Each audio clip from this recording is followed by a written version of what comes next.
بسم اللہ الرحمن الرحیم۔ السلام علیکم ورحمۃ اللہ وبرکاتہ۔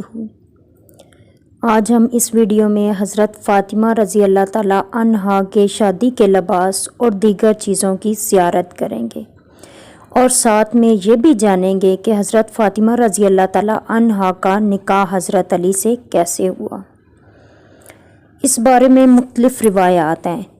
ایک روایت یہ ہے کہ انصار کی ایک جماعت نے حضرت علی کو حضرت فاطمہ کے لیے نکاح کا پیغام بھیجنے کی ترغیب دی۔ حضرت علی حضور کی خدمت میں حاضر ہوئے اور اپنی بات زبان پر لائے۔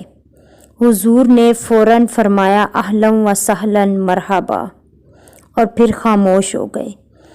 انصار کی جماعت باہر انتظار فرما رہی تھی۔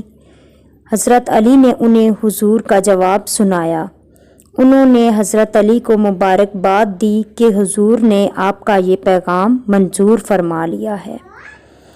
ایک روایت یہ بھی ہے کہ حضرت علی کی ایک آزاد کردہ لونڈی نے ایک دن ان سے پوچھا، کیا فاطمہ کا پیغام حضور کو کسی نے بھیجا؟ حضرت علی نے جواب دیا کہ میرے پاس کیا چیز ہے کہ میں نکاح کروں۔ اس لونڈی نے مجبور ہو کے جناب علی کو حضور کی خدمت میں بھیجا۔ کچھ حضور کی جلالت اور کچھ فطری حیا کے باعث آپ زبان سے کچھ نہ کہہ سکے اور سر جھکا کر خاموش بیٹھے رہے۔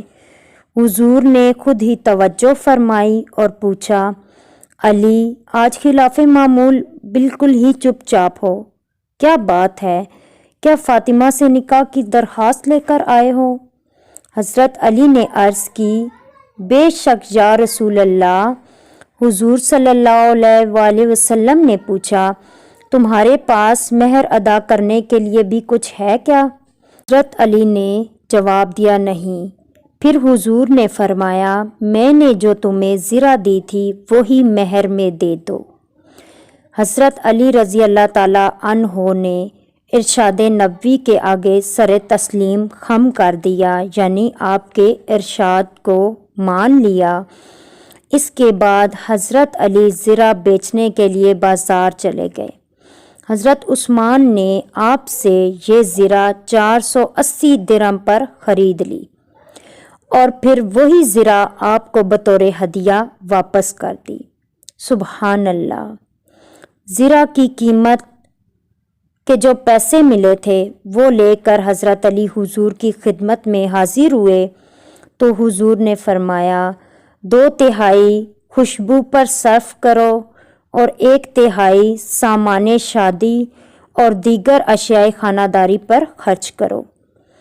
یہ سب کچھ کرنے کے بعد حضور نے آپ کا نکاح پڑھایا اور علی سے مسکرا کر فرمایا، میں نے 400 مسکال مہر کے بدلے فاطمہ کو تیرے نکاح میں دے دیا۔